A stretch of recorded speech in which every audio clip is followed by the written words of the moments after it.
नमस्कार, जय हिंद। मैं हूं राजेश राणा और आप देख रहे हैं नेक्स्ट टीवी। नेक्स्ट टीवी में आज हम वहां पहुंचे हैं जो कूच बिहार के प्रेजेंट महाराजा हैं, उनका जो राजमहल है, उस राजमहल में पहुंचे हैं। और ये जो राजमहल है, यहाँ जो कूच बिहार डायनेस्टी है, उस डायनेस्टी के सभी राजाओं की कहीं ना कहीं प्रतिमा से लेकर उनसे जुड़े हुए तमाम चीज़ें लगी हुई हैं। और आज आपको वही सब दिखाएंगे, वही सब बताएंगे।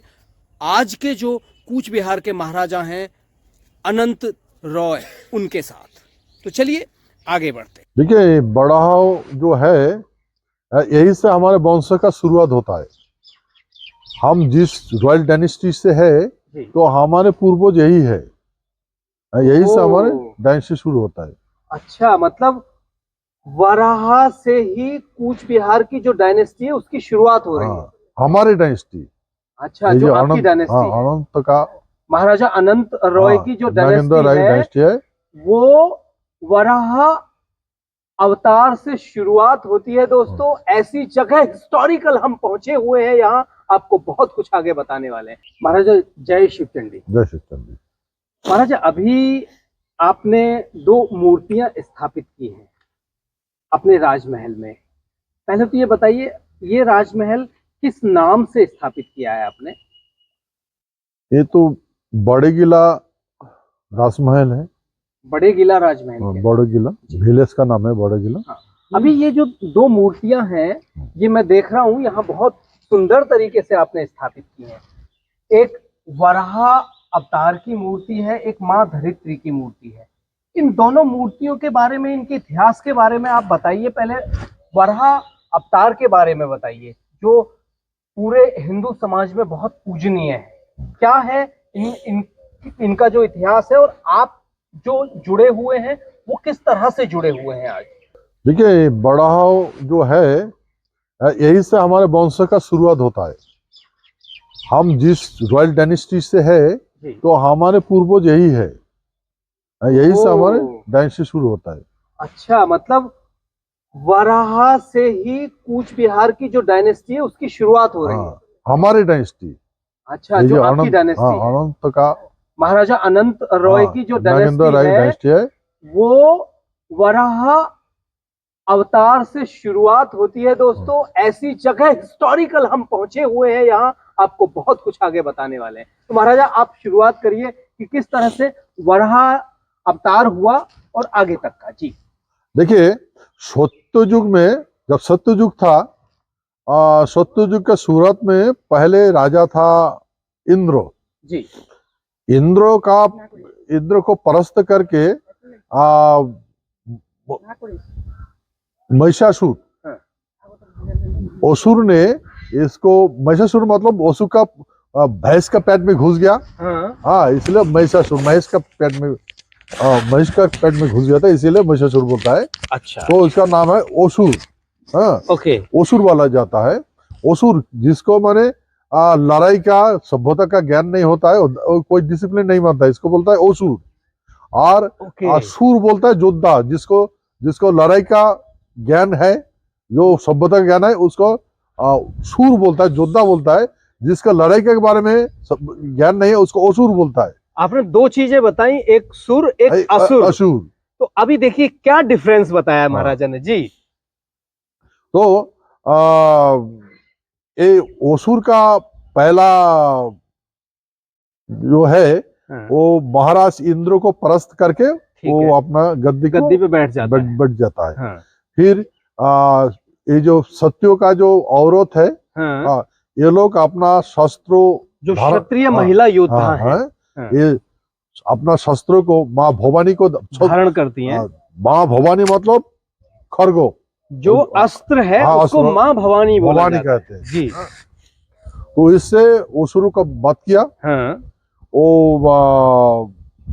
और फिर से महाराजा इंद्र को बैठा दिया, शासन में बैठा दिया। तो ऐसा चल रहा था। जी। तो उस टाइम में तो माँ भवानी के द्वारा, माँ चंडी के द्वारा, ये तो सारे सत्रानी जो है, ये महेश्वर का वंश को खत्म किया। ठीक है। फिर महेश्वर ने वो माँ हमारे मातृ को पैर में गिर गया, ठीक है, पढ़ लिया, जब माँ मेरा बच्चा को, मेरा वंश को खत्म मत करो, मैं पढ़ लेता हूँ, मेरा वंश और कभी भी सत्य पर शस्त्र नहीं पकड़ेगा और इसको शस्त्र नहीं चलाएगा, रास्ते चलेगा और इसका काम शासन में कोई बाधा नहीं डालेगा, सेवा करेगा। तो फिर माताओं ने, 17 ने इसको हत्या लीला बंद किया, असुरों का निधन समाप्त कर दिया।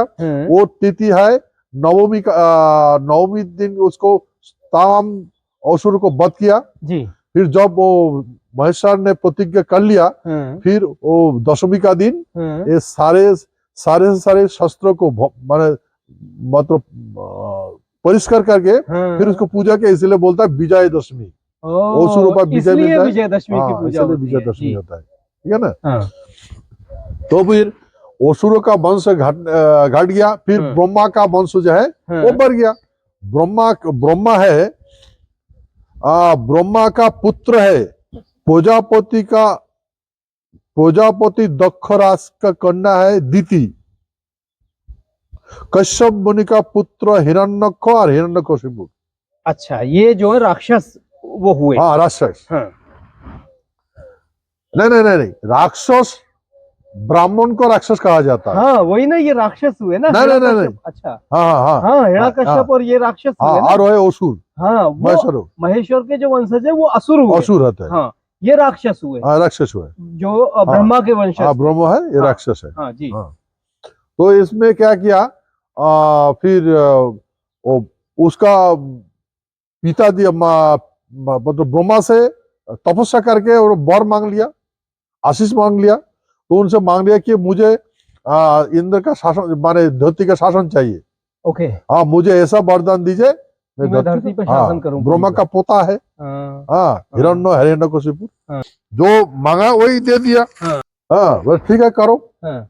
तो उसमें ऐसा वर माने प्राप्त होने के बाद एक उत्पाद हो गया। फिर सब सत्यों के फिर परास्त किया, महाराज इंद्र को परास्त कर लिया, क्योंकि महाराज इंद्र को पता है जो जितना भी शस्त्र प्रयोग किया वो हो नहीं पाया, वो उस पे चल ही नहीं पाया, चल नहीं पाया, शक्ति नहीं आई, नहीं कर पाया। क्योंकि हिरण्यक्ष उन्होंने ब्रह्मा से मांगा वरदान, सारे से प्राणी का नाम लिया, लेकिन वो एक ही प्राणी का नाम नहीं लिया, वो सुअर बराहो, उसका नाम नहीं लिया। ओके। तो फिर इंद्र ने उसका साथ लड़ाई किया, उसको तो आशीष मिला है कि इंद्र कोई हरा नहीं सकता है। फिर सारे देवता ने मिलके महेश्वर एवं ब्रह्मा मिलके वो तो वर दे दिया, तुमको ऐसा वर क्यों दिया? फिर बोला अभी तो गलती हो गया, मुझे तो पता नहीं ये ऐसा आतंक मचेगा, धरती को रसातल लेके गया, रसातल लेके गया। रसातल का मतलब होता है कि धरती पे सब कुछ एक तरह से बर्बाद हो गया, वहां कोई विवेक नाम की आदत नहीं, ऐसा नहीं है। मतलब हिरण्यक्ष जब शासन में बढ़ गया, इंद्र को हटाकर, ठीक है, इंद्र तो उसका साथ लड़ाई में नहीं सकता है, बिल्कुल, वो तो पराजित होके चला गया। हाँ, जितना भी ताकत तो लगा लिया, फिर भी जीत नहीं पाया। फिर सारे विष्णु, ब्रह्मा, नारायण बैठ के मीटिंग किया, ठीक है। मीटिंग करने के बाद फिर सोचा जो क्या मांगा था सबका नाम बोला, फिर बोला कि सुअर का नाम नहीं लिया। तो फिर विष्णु सुअर का मूर्ति पकड़ लिया, सुअर का मूर्ति। हाँ, बाकी सब शंख चक्र गदा कमल है और वो सुअर का मूर्ति है। अच्छा, शंख चक्र गदा कमल का एक वो बताइए हमें उद्देश्य, ये हथियारों के बारे में, इनके बारे में। ये सत्ययुग का यंत्र है, ये यंत्रों से अनंत कोटि ब्रह्मांड जितना भी ग्रह नक्षत्र है इसको दिशा देकर वहीं पर सेट करके रखा सत्ययुग में। नहीं तो सत्ययुग में ग्रहों का कोई ठिकाना नहीं था, एक ग्रह दूसरा ग्रह में आकर टक्कर लगते थे, टक्कर लग के पार्ट होके मतलब आपस में टकरा जाते थे, बैलेंस कुछ नहीं हो रहा था, कोई बैलेंस नहीं, इसके साथ वो टकराते थे, उसके साथ वो टकराते थे। तो नारायण ने एक गदा से सारे ग्रहों को एक कक्ष दे दिया। वो अपना अपना कक्ष में अभी भी घूम रहा है। हाँ। और एक ग्रहों का जितना भी टूटा फूटा जो ग्रहों का टुकड़े था, बड़ा बड़ा खंड लेके पृथ्वी को बनाया गया था। और जो डास्ट है छोटा छोटा, हाँ। जिसको उल्का पिंड बोलता है, अभी घूम रहा है ना, अभी भी घूम रहे हैं। सारे उल्का पिंडों को एक गधा के द्वारा ये महाकाश में एक सेट करके रखा, वो भी घूम रहा है वहीं पर अभी भी, जिसको लोग कभी कभी जब दिखाई देता है तो मन डर जाता है, जैसे डायनासोर का वाला है। हाँ, डायनासोर का विनाश हुआ था, डायनासोर धरती में। हाँ, इसीलिए बोला कि इसको एटमॉस्फेयर को डिस्टर्ब मत करो। हम अगर उधर मिसाइल भेजेंगे तो रास्ता हो जाएगा, हम इंसेक्ट भेजेंगे रास्ता हो जाएगा, फिर यही रास्ता से वो उल्का पिंड भी आएगा। कहाँ टकरेगा? पृथ्वी में टकरेगा। देखिए, तो इसका मना किया, जुगो जुगो से मना किया है इसको, तो मत भेजो। हम भेजेंगे तो वो तो रास्ता मिल जाएगा ना, उनको रास्ता मिल जाएगा आने का, और पृथ्वी का नाश हो जाएगा। हाँ, नाश हो जाएगा। हाँ, तो अभी भी वो उल्का पिंड अभी भी उस जगह में घूमता है। जो जब डायरेक्शन को भी मिलता है, जैसे एक चक्कर लगा रहा है, उसको भी एक चक्कर लगा रहा है, दोनों का टर्म जब एक साथ मिलता है तो वो किनारे नजदीक आ जाता है। हाँ, 2 सर्कल लगाइए 20-20 में, तो इस सर्कल घूमते रहेगा, लेकिन दोनों सर्कल बाजू में भी एक सर्कल है ना, वो कोई ग्रह घूम रहा है। हाँ। ये भी घूम रहा है। तो फिर जब साथ में अगर दोनों नजदीक हो जाता है, जब दूर चला जाता है, कितना साल लगता है। लेकिन जब किनारे आता है ऐसे, इसीलिए वो जो उल्का पिंड है ना, जब उल्का पिंड को एक जगह में रखा था, तो अभी कभी वो उल्का पिंड एक टुकड़ा वो पृथ्वी से दिखाई देता है, आगे मारेगा। आज के साइंटिस्ट बताते हैं कि उल्का पिंड पृथ्वी से टकराने वाला बोलता है ना, खत्म होने की कगार पर।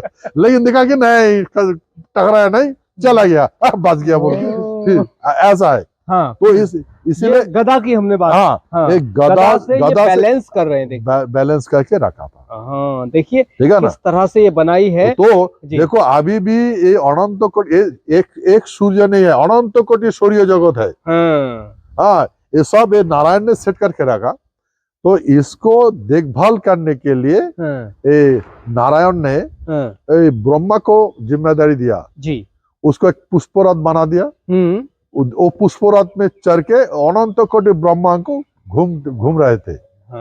हाँ, घूम के ग्रहों का क्या हाल है नारायण को बता देते थे, क्योंकि नारायण ब्रह्मा का पास ये ताकत नहीं है उन्हें बैलेंस करने की। वो तो बस इन्फॉर्मर है जी, मीडिया जस्ट मीडिया कर एट प्रेजेंट मीडिया। नारायण को बोलते थे। फिर अगर कोई ग्रह अगर भड़क जाते थे, फिर नारायण वो गदा से ठीक करते थे, उनको बैलेंस करते थे। हाँ। अभी हम आते हैं कि अब देखिए ये यहाँ ये है गदा का वर्क, जो गदा का वर्क। हाँ, अब आगे हम चलते हैं।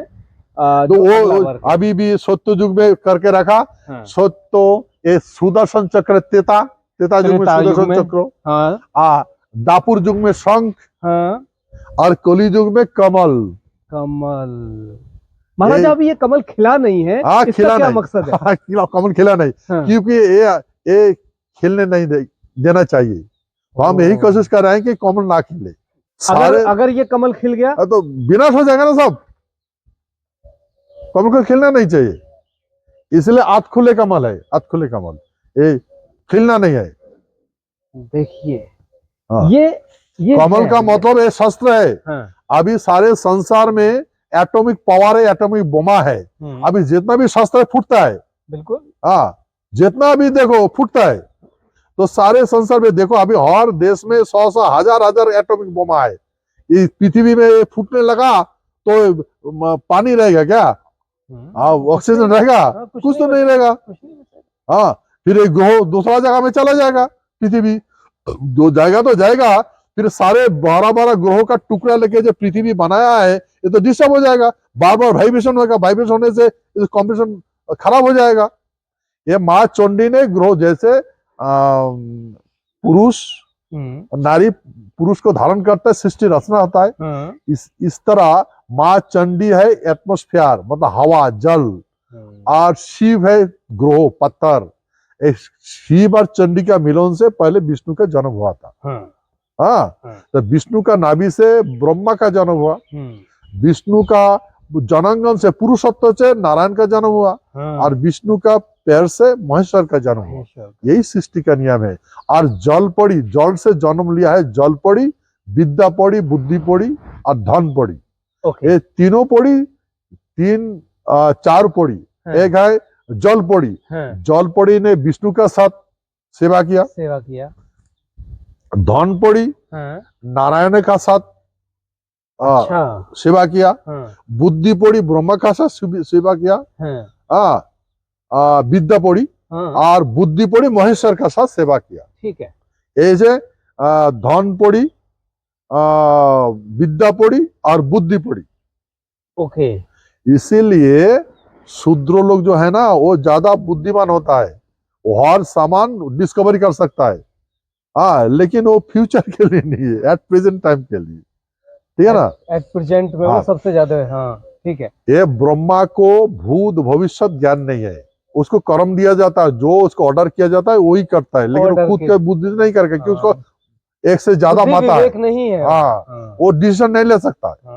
तो इसीलिए ऑर्डर किया जाता है, वही करके आता है, दूसरा सोचता नहीं है। सोचने से गड़बड़ हो जाएगा ना उसका, तो इसको जो ऑर्डर दिया जाएगा वही करेगा। फिर उसका वंश नारद आ गया, नारद फिर उसको ढेकी उरुन गायन, ढेकी आप समझते ना, जो चावल को बनाने के लिए, वो उसका यंत्र है। तो डर गया, तो नारायण नारायण बोल के अनंत कोटि ब्रह्मांड घूमते थे।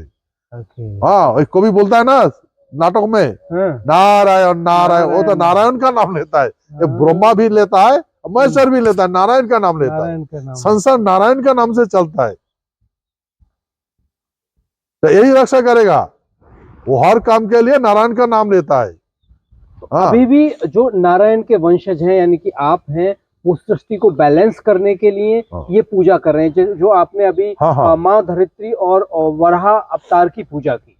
हाँ। लेकिन सुनिए, तो फिर हमारे विष्णु ने नारायण ने फिर क्या किया, ये जिम्मेदारी ब्रह्मा और महेश्वर ने मिलके विचार किया, इसको क्या किया जाए। ब्रह्मा वाला मैं तो आशीष दे दिया, पावर दे दिया, हाँ, तो इसको ठीक कैसे किया जाए, महेश्वर तो ठीक नहीं कर सकता है, ब्रह्मा तो करने, तो बुद्धि नहीं है उसका, बोल दिया, खाली पावर को मिसयूज किया ना। फिर नारायण ने क्या किया, बोले तुम इसके क्या क्या बात दिया, बोले वो नाम दिया, फिर देखा कि वो सुअर का नाम नहीं लिया, हिरण्यक, तो ये सुअर का रूप धारण कर लिया।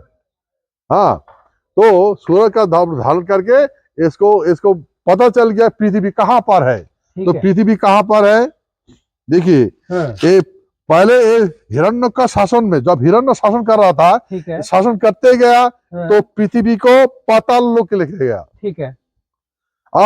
फिर उसके बाद बीतल लेके गया, बीतल, पाताल, बीतल, सुतल, तलातल, महातल, रसातल, 6 तल है। ये 6 तल क्या है, जैसे अभी अनंत कोटि सूर्य जगत है, तो ये हमारे पृथ्वी जो है ना, ये सूर्य जगत में है। अब सूर्य जगत में जितना भी ग्रह है घूम रहा है, तो ये इसको पृथ्वी को यहाँ से हटा के दूसरा जगह में लेके गया। भटक के ये शासन ऐसा कर रहा था, ये इसका कर्म से सब पृथ्वी का रसातल लेके गया, जिसमें हम लोग अभी क्या बोलता है कि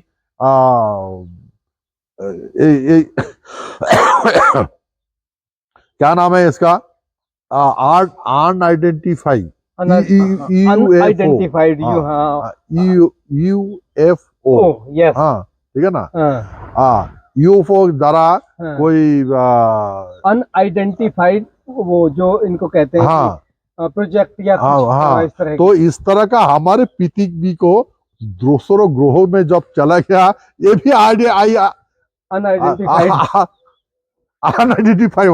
लेके हिरण्य को लेके गया। तो जहां जहां फिर गया, वो लोग तो कैप्चर करके रखा, वो तो जाने नहीं देता इधर उधर, हाँ, वो अटक दिया। तो वो जगह है रसातल, वो रसातल में जाके पृथ्वी अटक गया। तो जो जाएगा कौन, प्राणी जाएगा कौन, कैसे जाएगा, जो जाने का प्राणी तो मर जाएगा। फिर क्या किया, सारे मिल के ये सागर मंथन करना शुरू किया। सागर मंथन कर से अमृत निकलेगा। वो अमृत पान करके फिर वो तो रसातल से पृथ्वी को वापस उठा के लाएगा। फिर वो अमृत है तो असुरों को बताया भाई ये चलो सागर मंथन करते हैं। तो इसे अमृत आएगा, पीने से अमृत पीने से अमर हो जाता है। तो दोनों ने तो अमृत सहमत हो गया। होने का बाद मंदार पर्वत को उसको जो माखन घिसता है ना, हाँ वो वासुकी सांप के जरिए, वासुकी सांप और मंदार पात को पेस्ट लगा के लिया। और पहले असुरों को दिया माथे के उधर। तो डर गया, बोले नहीं नहीं भाई आप तो हम मतलब मुंह की साइड में असुरों को बोला। वो बोले नहीं हमको ठगा रहे हो, जहर है, इसका मुंह में जहर है, ये तो हमको काट दे तो मर जाएंगे, नहीं हम पीछे जाएंगे। ओके हाँ ओके। तो फिर असुर लोग पीछे और गया और देवता लोग मुंह की ओर गया। तो खींचने लगा। फिर जब खींचने लगा तो वासुकी नाग का हलाहल निकला, जहर निकलने लगा। तो जहर निकला तो जो पूछ की ओर पिचकारी मारने लगा। तो असुर को मार होने लगा। हाँ फिर तो क्या किया, भाग गया सब। फिर महेश्वर आके वो हलाहल जो जहर है वो पी लिया। वो कंठ में पीने का बाद क्या हुआ, वो नीलकंठ नीलकंठ हो गया। हाँ कहलाता है, ठीक है ना। फिर मंथन करना शुरू हो गया। फिर वही से सारे सामान निकलना शुरू हो गया सभी। मुझे वो बताइए एक थोड़ी सी कहानी। जब एक सुंदर महिला निकलती है कलश लेके, तो वो कैसे असुर और देवताओं में उसमें क्लैश होता है? उसका नाम मनमोहिनी है। तो पहले तो महेश्वर आया, ठीक है, वो हलाहल पीने के लिए। ठीक है ना। उसके बाद जब मंदार पर्वत वो हिलने लगा, डूबने लगा, ठीक है, तो विष्णु एक रूप धारण कर लिया।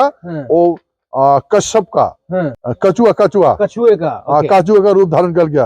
वो पर्वत कछुआ का पीठ में लग गया। तो फिर डूबने से रुक गया।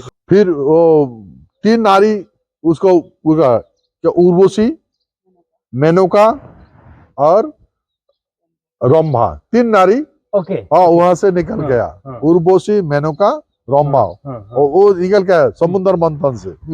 फिर ऐरावत हाथी जो है ना, गज जो है वो सागर का मंथन से निकल गया। हाथी घोड़ा। इसीलिए तो ऐरावत का वही बात है जो अभी भी वो जो आकाश से समुद्र से जल निकल के छोड़ देता है, जो बारिश होता है। हाँ ऐरावत निकल के आया। ठीक है। फिर कामधेनु गावी आ गया। गाय भी वहीं से, गज भी वहीं से और अश्व भी वहीं से ही। हाँ और तो उसका बच्चा नहीं होता है, लेकिन वो दूध देते रहेगा हर टाइम। हाँ और इच्छा पूर्ण करी कल्प वृक्ष, एक वृक्ष आता कल्प वृक्ष, वो सागर मंथन से आया। कल्प वृक्ष सागर मंथन। हाँ सागर मंथन से आया, ठीक है ना। फिर उसका बाद पारिजात पुष्प। पारिजात पुष्प वो सागर मंथन से आया था। हाँ फिर आया हरधनु, जो रामचंद्र ने उसको गुण देने के लिए टूट गया था ना, वो सागर मंथन से आया था। और यही हरधनु वो क्या बोलते हैं हमारे महाराज जनक का पास था। अच्छा वो क्योंकि यही तो मंथन हुआ ना। कहानी तो यही का है हमारे, है ना। कहानी तो ये कूच बिहार की ही है। यही का है, ठीक है ना। तो फिर उसका बाद मानी अमूल्य कौस्तुभ और जो मुनि मुक्ता, हाँ अलंकार जो आभूषण है। इसीलिए संसार जब बिन वस्त्र का था, ये सत्य लोग आभूषण, वही आभूषण पहन के अपना गुप्त अंग ढक के रखा। पहला मंदिर में देखिए, जितना भी पुराना मंदिर है बिन वस्त्र है ना, लेकिन सत्य लोग आभूषण उस तन गुप्त अंग को ढक के रखते हैं। तो कहाँ से आया था? हाँ वो सागर मंथन से आया था। हाँ एलियंस जो अभी लंगा लंगा घूमता है ना, तो सब ऐसा है, सभी उसी तरह से रहते थे। तो नारायण को सागर मंथन से वो मिल गया, वस्त्र मिला अपने गुप्तांग ढकने के लिए। गुप्तांग ढकने के लिए। ठीक है, अब यहाँ से हम आगे चलते हैं। फिर जो फिर ये तो हो गया। फिर पहले मैं फिर वो जितना भी सामान उठ गया, तो फिर लास्ट में आया मोहिनी। विष्णु ने अमृत कलश लेके मोहिनी आ गया। तो इतना सुंदर, उसमें देखो अमृत तो है और एक नारी है, सुंदर नारी। तो वो राक्षस समझता है कि किसको करे, पहले अमृत पिए ना और नारी को भोग करे। तो नारी के ऊपर ज्यादा ध्यान जाता है। तो नारी को अमृत छोड़ के नारी के पास भागने लगा, नारी के पीछे भागने लगा। नारी का पहले कौन नारी का भोग करेगा, इसलिए नारी का सुतने लगा। फिर तो असुर लोग तो बैठा है, तो विष्णु रूपी जो मोहिनी है, ये असुरों को भटका दिया। घूम के फिर वो देवता को अमृत पिलाने लगा। तो वो उसमें से भी कोई दो जो राक्षस, वो आके वो बैठ गया देवताओं। वो जो दो जो है ना, उसका एक का नाम है राहु और एक का नाम है केतु। तो वो लास्ट में वो बैठा था, तो फिर उठ के, उसको तो पता नहीं ना बैठ के पीना है, तो उठ के पीने लगा। वो खुशी से हमको मिल जाएगा, हमें भी अमृत, हमें भी ऐसे तो हम भी अमर हो जाएंगे। अभी तो इतना खुशी हुआ कि उठ के पीने लगा। तब तो देखा दे भाई ये तो राक्षस है, ये तो राक्षस है, ये तो बैठ के पीना चाहिए, तो खड़ा होके पीता है। इसीलिए क्षत्रिय लोग कोई भी खाना खड़ा होके नहीं खाते। क्षत्रिय को बोलेगा भाई खाना खाओ खड़ा होके, तो नहीं करेगा। अभी तो हॉट टेबल में खड़ा होके खाते हैं, लेकिन क्षत्रिय को भी खड़ा होके नहीं खाएगा। नहीं, खड़ा होके खाने की रही नहीं है परंपरा है नहीं। तो राक्षस वो जो अमृत जब खड़ा होके अमृत मांगा था, तो जैसे अमृत उसे मुख में दे दिया, तो विष्णु ने नारायण जो मोहिनी रूपी जो नारायण है, वो सुदर्शन चक्र जो दोनों का मुंडी काट दिया, गर्दन काट दी। राहु और केतु, इसीलिए राहु और केतु का बात यह है कि जब चंद्रमा सूर्य का एक दूसरे के ऊपर सांप लग जाता है, तो ग्रहण होता है। तो लोग बोलता है भाई राहु केतु इधर सूर्य को गिर लिया तो चंद्रमा को गिर लिया, तो है नहीं कुछ। वो बोलता है अमृत और गाले में उतरा ही नहीं, तो आपने काट दिया, ये तो देह बॉडी तो है नहीं, इसलिए मुंडी अमृत तो अमर हो गया। तो बोलता है इधर जब ग्रहण लगता है, सूर्य का पूर्ण ग्रहण हो जाता है, तो इधर घुसता है उधर निकलता है। चंद्रमा जो पूर्ण ग्रहण लगता है, तो इधर घुसता है उधर निकलता है। ऐसा लोगों का कहना है। लेकिन ये है अभी साइंटिफिकली अगर जो देखे तो यही सच है। इस तरह का ये जो ग्रह रसातल कहाँ है, इसका पता ही नहीं है। तो फिर ये जहां पर रसातल में पृथ्वी लेके गया, तो ये बड़ा हो रसातल में जाने के लिए पहले तो क्या बोलता है कि पाताल वो गेट है ना पाताल, तो पाताल में तो हिरण्यक है, तो पहले हिरण्यक को वध किया। अच्छा, हाँ, हिरण्यक को वध करके एकदम लास्ट में जाके और रसातल एक नाग है, बहुत सारा प्राणी जगह, 6 जगह में 6 प्रकार का ये है। ये तो क्षत्रिय लोग अमृत पान किया, इसीलिए इसका विनाश नहीं होता है। विनाश नहीं होता। हाँ, तो जाके रसातल से फिर वो धरती जहां पर है, धरती को बड़ा होने उठा के लेके आए। जब ऊपर के लेके जो अपने जगह में, जो जहां पर पृथ्वी था, जो रेंज में था, फिर बड़ा हो लेके आके उस रोटेशन में, जो रोटेशन घूमता था पृथ्वी, उस जगह में आके रख दिया, जो अभी चल रहा है, पूरी तरह से बैलेंस है। हाँ, अभी बैलेंस में रख दिया। जैसे मार्बल को एक जगह में रख देता है तो घूमता है ना, तो बड़ा होने आके इस जगह में रख दिया, इस तरह से रख दिया। रखने के बाद बड़ा हो अपना वो सुअर का जो मुंडी ना हट गया, पर नारायण का रूप आ गया। तो जब नारायण का रूप आ गया, धरती से उसका प्यार हो गया। हाँ, तो दोनों का मिलन से जन्म लिया नरक। महाराजा नरक, हाँ जिसे कहते हैं। हाँ, तो आइए, ये है बराहो। हाँ, ये देखिए, ये है बराह, जहां से ये मतलब जो कूच बिहार का एक इतिहास है, जहां से शुरू होता है। सबसे पहले बराह अवतार, विष्णु बराह अवतार लेते हैं। उसके बाद महाराजा नरक का, धरती का मिलन से, धरती के मिलन से, ये माँ धरती, ये माँ धरती के मिलन से महाराजा नरक का जन्म होता है। जन्म। आइए महाराज नरक को दर्शन कीजिए। आइए। ये है महाराज नरक, जो माँ धरती और बराह का दोनों का मिलन से बराह का जन्म हुआ।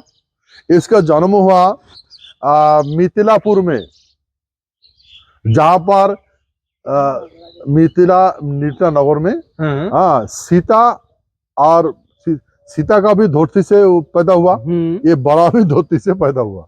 ओके। ठीक है ना। तो यहीं से हमारे महाराजा नरक, फर्स्ट जो महाराजा हैं आपकी डेस्टिनी के, वो महाराजा नरक है राजा।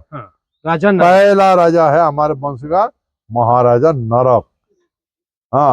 और फिर ये विष्णु ने ये तो विष्णु और माता धरती ने महाराज नरक को बोला, ठीक है, जे बेटा तुम पूर्व की ओर जाओ। ठीक है। और 16 वर्ष जब वयस था, 16 वर्ष वयस में, उम्र में, बोला तुम ये जाओ, पूर्व की ओर जाओ।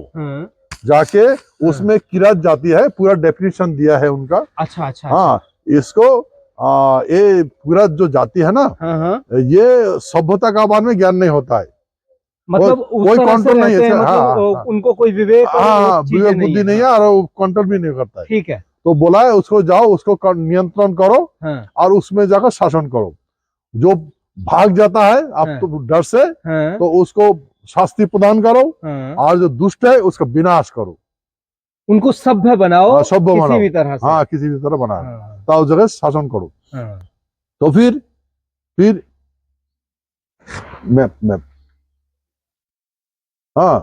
फिर क्या हुआ, हमारे महाराज नरक ने क्या किया, उनका पास ये शंको था, शंको चक्र गदा कमल तीनों शस्त्र, ठीक है, और नारायण ने दिया ये नरक को, महाराजा नरक को। नरक को शंको चक्र गदा कमल नरक को दे दिया। ठीक है।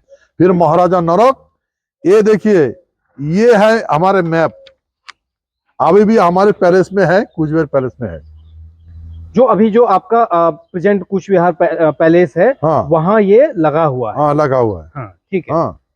इस पूरे ये है इंडिया, ये रशिया है, चाइना है, पूरा आप देख रहे हैं किस तरह से ये जो पूरा क्षेत्र था, इस पूरे क्षेत्र में महाराजा नरक ने कीरत जाति को सभ्य बनाया, उनको सामाजिक बनाया, उनको आगे बढ़ाने के लिए कि वो किस तरह से अपनी सभ्यता को आगे बढ़ाएं, उसके लिए उन्होंने संघर्ष किया। जी। फिर इसको महाराज नरक ने गुवाहाटी नीलाचल पर्वत में, जहाँ कामाख्या धाम है, वो हमारे कुल देवी है, वहां पर ये राजमहल बना के वहीं से ये पूरा ये इलाका ना वहीं से शासन करते थे। वो इलाके से ही यहाँ शासन होता था। जो माँ कामाख्या मंदिर है आज, वो ही जो इलाका है, उस इलाके के ही क्षेत्र से इस सारी जगह शासन होता था दोस्तों। और ये बहुत ही इसीलिए इसका नाम है प्राग ज्योतिषपुर। ज्योतिष विज्ञान, सारे ग्रहों नक्षत्र कंट्रोल रूम जो गणना यही से होता था, प्राग ज्योतिषपुर से। इनका महाराज नरक का विवाह विदर्भ के राजकन्या माया देवी से हुआ।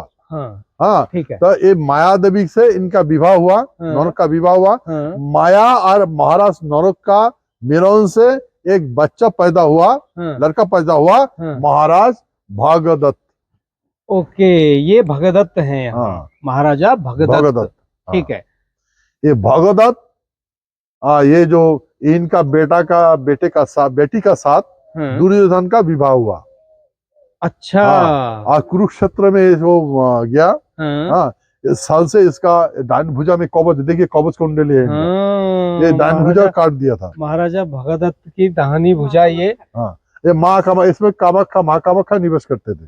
हो श्री कृष्ण ने जब कहा अर्जुन से कि जब तक तुम भगदत्त को नहीं हरा सकते, जब तक कि ये माँ कामाख्या का जो कवच है इनके बाजू में उसे नहीं काट सकते, तो फिर अर्जुन ने वहां बाण चलाया। तो फिर वो बाण भी बोला, ये जो बोला ये इस पे ये जो है ना, ये तो अर्धचंद्र बाण से कटेगा। अर्धचंद्र बाण चलाया और उसको फिर भुजा को काटेगा। तो अर्धचंद्र बाण कहाँ से आया? हाँ। जो महेश्वर ने अर्धचंद्र सागर मंथन में मिला था ना उसका। ओके। हाँ, वो महेश्वर का पास था। ठीक है। हाँ, वो बाण को खनन किया, करने के बाद ये भुजा काट लिया, अर्धचंद्र बाण से काट लिया, ये भुजा काट दी। हाँ ठीक है ना।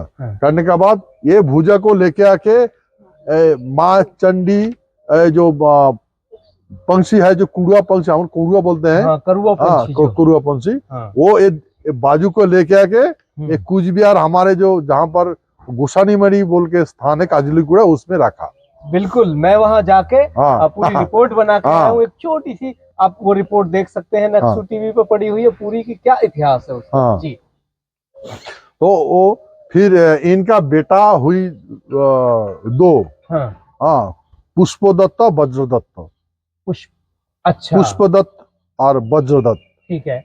महाराज भगदत्त का दो लड़का था, पुष्पदत्त और वज्रदत्त।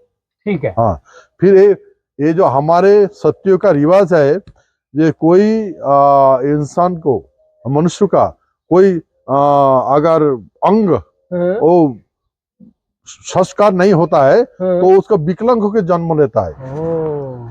हाँ, तो इसीलिए जहां भी हो इसको ढूंढ ढूंढ के उसका निकलना है और एक साथ में उसको संस्कार करना है, पंचभूत में विलीन करना है, पंचतत्व में विलीन करना है, पंचतत्व में विलीन करना है। फिर उसका वो जो एक जब महाराजा वो कुरुक्षेत्र युद्ध में मरा नहीं, वो घर में आके उसका पास पुष्परथ है। पुष्परथ से वो अपने घर घर है, कामाख्या आया। फिर इनका कुछ दिन का बाद ये देहांत हो गया। ठीक है।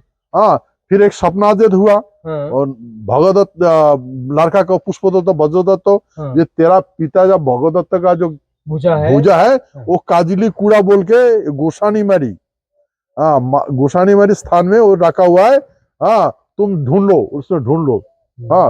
फिर सपना आदेश पाके फिर वो दो भाई डिसीजन लिया, चलो पिताजी का भुजा को अंतिम संस्कार। इसीलिए बेटा का कर्तव्य होता है ना, मान पिता माता का देह का संस्कार करना। फिर वो रास पहल छोड़ के दोनों भाई इधर आ गया। आके फिर ढूंढने लगा, ढूंढते ढूंढते फिर वही पर वो सेटल हो गया। तो वो राजा मतलब टोयरा का नाम, टोयरा नाम हुआ। क्या बोलता है कि पुष्पदत्त, वज्रदत्त। पुष्पदत्त का नाम हुआ उमाकांत। ठीक है। और टोयरा, वज्रदत्त का नाम हुआ टोयरा। अच्छा। वो चाचा भतीजा।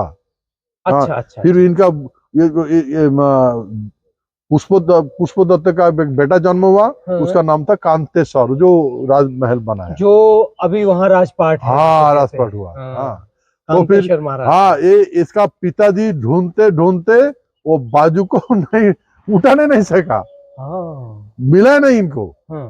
फिर ये जब वो उसका बाप मर गया, ठीक है, फिर वो बेटे को जन्म हुआ। फिर वो बेटा को ख्वाब में आया, ये तेरा जो भगत, वो बोला कि तुम भगदत्त हो, तेरा पुनर्जन्म हुआ है। वो पुष्पदत्त को बोला।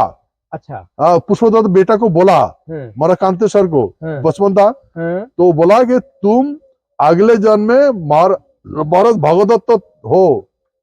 हाँ, तेरा ऐरावत है, ऐरावत हाथी है, तो हाथी, कुमीर, सांप, इसको परीक्षा में लिया था। वो सारी कहानी कामता का बिल्कुल वो हमने बताई है कहानी। वो आप हमारी पीछे जाके रिपोर्ट्स में देख सकते हैं, वो कहानी पूरी बताई हुई है कि कैसे कैसे है। हमने जो अभी छोटे राजकुमार हैं अभिजीत, अभिजीत रॉय के साथ हमने वो आपको दिखाया है, आप देख सकते हैं वहां जाके। हाँ। जी। तो फिर देखिए महाराजा पुष्पदत्त तो जब डेथ हो गया, ठीक है। फिर उनका भाई, ठीक है। हाँ, वज्रदत्त, हाँ। उन्होंने फिर वहां से चल दिया। हाँ। तो फिर वो तो उसका जो बेटा है वो तो नहीं आया। ठीक है। बोलता है कि मैं नहीं जाऊंगा, मेरा जन्म यहीं हुआ है, मेरा पिता यहीं पर गुजर गया। हाँ, लेकिन उसका भाई इधर चला आया। अच्छा। हाँ, चला के ये उनका वंश ये ग्वालपाड़ा डिस्ट्रिक्ट है, सूर्य पहाड़ है। अच्छा। वो एक महल स्थापन किया और उसको नाम दिया कामरूप। कामरूप रूप से शासन करने लगा। अच्छा अच्छा। हाँ, जब कामरूप हुआ था तब वहां से ये लोग कभी कभी ये जो चाइना का जो है ना, हाँ, यंगसंग, हाँ, वो हमारे महल में आते थे। जो वेनसांग, हाँ, जो चाइनीज यात्री जिन्हें कहते हैं। नहीं, वो हमारे प्रजा है। हाँ, प्रजा है। वो देखिए, वो यहाँ की प्रजा ही रही है। वो आते थे यहाँ इकट्ठा करने के लिए, और वो उनका एक रहा है इस तरह का। तिब्बत भी हमारा है, चाइना भी है, रसिया का, रसिया भी है। हाँ, वो हमारे अंडर में था सब। तो देखिए, ये हिमालय पर्वत से जहाँ पर जल का धारा निकलता है, झरना निकलता है, वो झरना से लोग तिब्बत से हमारे इधर ही दर्शन करने के लिए आते थे। हाँ, इसलिए डुअर्स बोलता है, द्वार। हाँ, वो द्वार था एक्चुअली वहां से, जहाँ से जल निकलता है उसको द्वार बोलता है। क्योंकि उसके रास्ते आते थे तो उनको भोजन पानी की कमी नहीं होती। चाइना से आएगा तो जल का जो झरना का नाले से आना पड़ता है। हाँ, तिब्बत से आएगा तो वहीं से आने पड़ता है, वही रास्ता है हमारे इधर। तो ये जो मैंने मैप देखा है ना, ये है हमारे ये राजधानी में। ये सब छूट के वो जितना भी बड़ा आदमी हो वो तो यहीं पर आना है उनका। ये और बड़ा इतिहास है। देखिए, पूरे भारत के लोग तो यहाँ आते ही थे। चाहे आप कहाँ से शुरू करेंगे, सतयुग से अगर शुरू करेंगे तो महाराजा इंद्र से लेकर, और बाद में भगवान राम से लेकर, और श्री कृष्ण से लेकर, और बाद में ह्वेनसांग से लेकर, सभी यहाँ, ये वो जगह रही जिसको जानने के लिए दूर दूर से शिक्षा लेने के लिए यहाँ पहुंचते थे। राम भी यहीं पर शिक्षा लिया, कृष्ण भी यहीं पर शिक्षा लिया, यहीं पर शस्त्र लिया। सुदर्शन चक्र हमारे से लिया। सुदर्शन चक्र जो हमारे है, हमारे शस्त्र है। सारी अस्त्र शस्त्र की जो विद्या थी, वो जितने हमारे महापुरुष हुए वो कूच बिहार से ही उन्होंने, जो कि हमने बताया है डॉक्यूमेंट्री में, अलग अलग नाम जो महाभारत युग में एक पंचजन्य शंख है, पंचजन्य शंख कृष्ण ने फूक दिया था ना दापुर युग में, ये हमारे है। हाँ, ये नरक का हाथ में है ना, ये पंचजन्य शंख। हाँ, ये तो कहावत है कि कृष्ण ने चोरी करके ले गया। और ये गदा नहीं लिया, लेकिन ये सुदर्शन चक्र, हाँ, वशिष्ठ हमारे वो चौकीदार था, हमारे शास्त्र को पढ़ा देते थे। वशिष्ठ मुनि ने ये चोरी करके लेके कृष्ण को लेके कृष्ण को दिया। और यही सुदर्शन चक्र से हमारे नरक को और हमारे इनका सेनापति जो मुड़ा, उनको वध किया। जब बुरा को वध किया तब इसका कृष्ण का नाम हुआ। अभी लोग बोलता है श्री कृष्ण गोविंद हरे मुरारी, हे नाथ नारायण वासुदेव। श्री कृष्ण गोविंद हरे मुरारी, मुरारी जो नाम हो ना, ये हमारे सेनापति का मुड़ा को वध करके वो मुरारी नाम पड़ा। नहीं तो मुड़ा को कोई वध नहीं कर पाया। हाँ, ये सुदर्शन चक्र से वध किया ना, नहीं तो वध नहीं कर पाता। हाँ, और हमारे भगदत्त का और माता धरती का आशीर्वाद था, नारायण का आशीर्वाद था। उसको पिताजी और माताजी मार सकता है। इसीलिए कृष्ण वृंदावन से, जो सुनने वाला है उसको सब सुनिए, वृंदावन से गरुड़ पंक्षी से उड़ के कृष्ण और सत्यभामा दोनों गरुड़ पंक्षी से आके उत्तर गुवाहाटी में उतारा। वो उत्तर गुवाहाटी के उत्तर गुवाहाटी में मुरा को वध किया।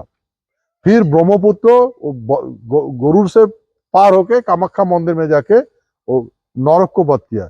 क्योंकि नरक को उसका पिताजी और माताजी एक साथ में मिलके मार सकते थे। हाँ, इसलिए सब ये जानते हैं कि कृष्ण ही नारायण है, सत्यभामा। सत्यभामा माँ धरती है और कृष्ण नारायण है। हाँ, इसलिए जो पहले स्कंद कहा गया है, हाँ, श्री कृष्ण गोविंदो हरे मुरारी हे नाथ नारायण, मानो नारायण, हे नाथ नारायण वासुदेव, वासुदेव तुम ही नारायण हो, ठीक है ना। तो फिर तब उसने प्रार्थना किया था। हमारे महाराज नरक ने बोला, ये माते पिते मुझे तो मौत आ जाएगी, आप मुझे मार दोगे, लेकिन मेरा विनती है कि जब मैं आज का दिन, हाँ, वो क्या बोलता, क्या चतुर्दशी था ना, हाँ, और तो काली पूजा जो दीपावली होता है ना, उसका आगे दिन उसका वध हुआ था। तो बोला आज मेरा दिन, मेरा वंश कभी भी रोएगा नहीं, और हमारे और दीप जला के सब आनंद उत्सव मनाएगा। हाँ हाँ, इसीलिए नरक चतुर्दशी बोलते हैं। हम लोग नरक चतुर्दशी मनाते हैं। उस दिन हम लोग कोई दुख नहीं करते हैं। अच्छा, हाँ, ठीक है ना, नरक चतुर्दशी हम पालते हैं। आइए हमारे साथ, हमारे महाराजा कांतेश्वर का दर्शन कराता हूँ।